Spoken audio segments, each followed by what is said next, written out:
Today, I'm going to give you 4 great garden design ideas for Minecraft 1.18 survival that I hope really inspire you for your brand new world. Don't you go anywhere. Hello everyone and welcome to another episode from me, Avomance. Being able to build a house in Minecraft isn't just about how you put walls and roofs together. A great outside area can turn a good build into an epic build. I'm going to show you how to make a garden in Minecraft and give you 4 ideas for your Minecraft world that you can adapt. I hope they inspire you. And then I'm going to give you this world download, which is for Java. Unfortunately, my Bedrock world converter hasn't been updated to 1.18 yet, so you can have a wander around them yourself and maybe decide how you would change them. But before we have a closer look at each one individually, let me show you how I built them with a little bit of a time lapse. So sit back, relax, enjoy the music, and watch all 4 gardens grow.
So let's have a little bit of a look around each one in turn.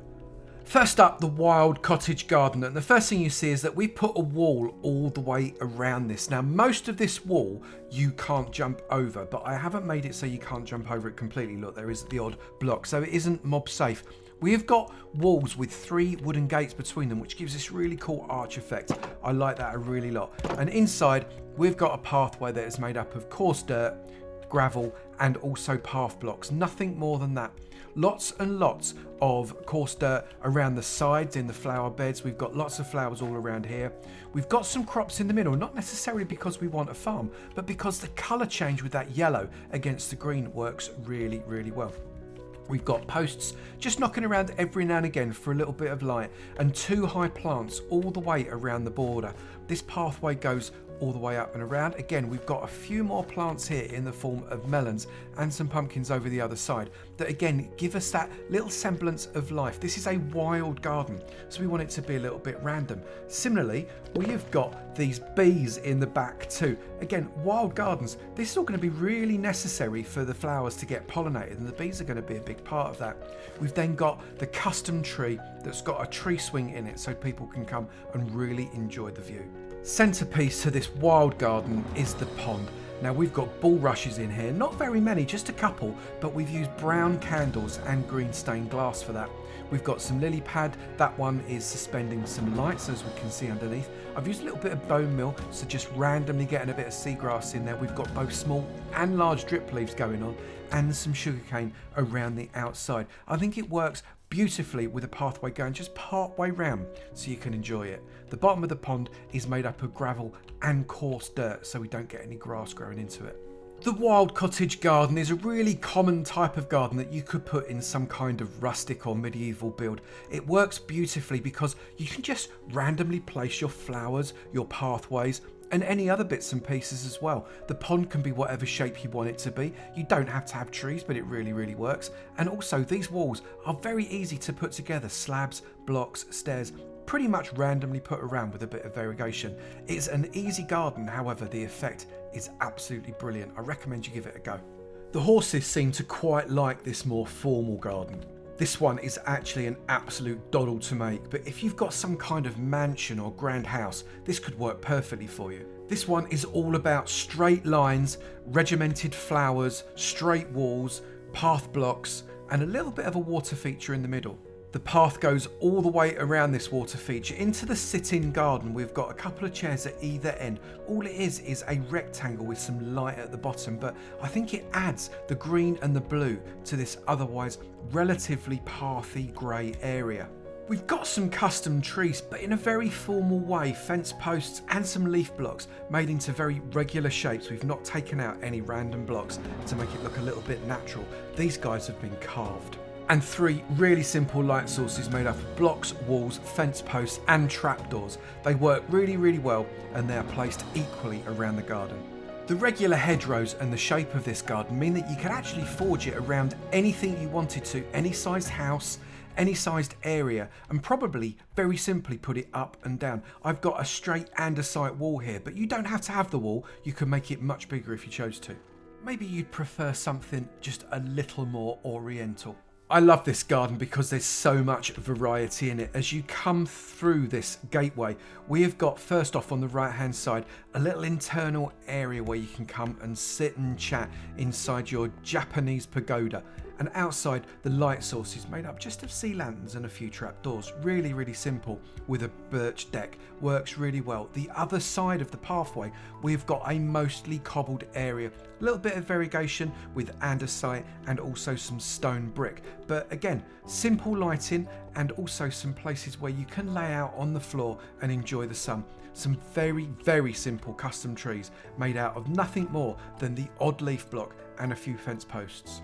And we haven't completely enclosed it either. We've got some random fences and some leaf blocks just to give the definition of an edge.